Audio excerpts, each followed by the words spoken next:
In the next 3 minutes, I'm going to share with you 3 of the most powerful closes I've used in my business selling homes for over 20 years to maximize my income producing activities and empower my clients to make great decisions and be a great fiduciary.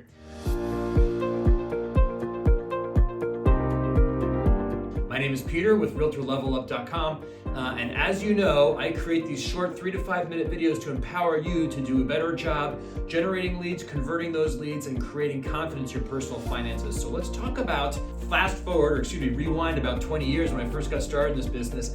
I loved helping people. I struggled a little bit with what we call closing, right? And closing brings up images of these super intense, hard closes that old school salespeople used to do.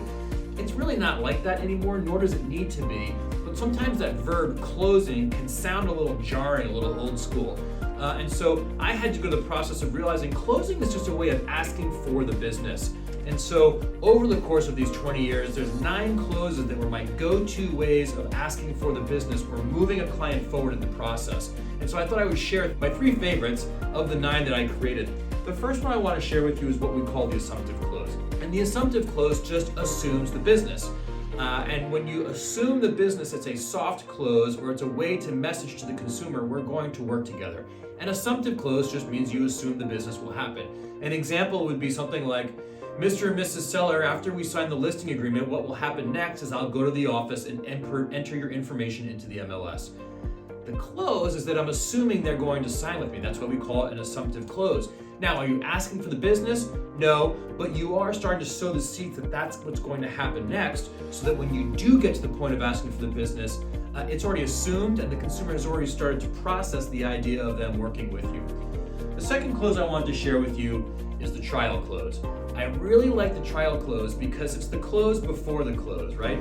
Sometimes if we go through a long presentation and we just ask for the business at the end of it, you get a yes or a no. And if you get a no at the end of the presentation, it's really hard to understand what the objection is, isolate it, and resolve it because you're already at the end of the process. So a trial close is as you're going through that presentation, you stop and kind of pause and do a trial clause like, if this, then can we go to the thing, to the yes part?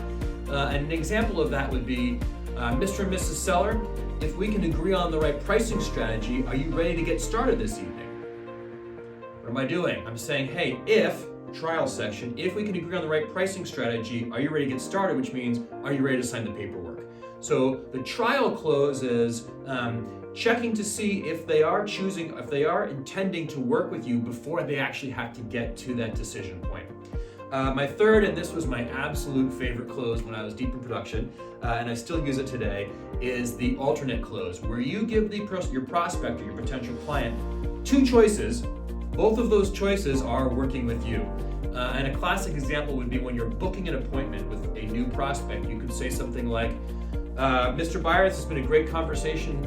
I think the right next step for us is to get together. I've got 2 times. I can do Friday afternoon at 4 o'clock or Saturday morning at 10, which would be better? Well, you're giving them alternatives, but both of those options are meeting me to have that appointment.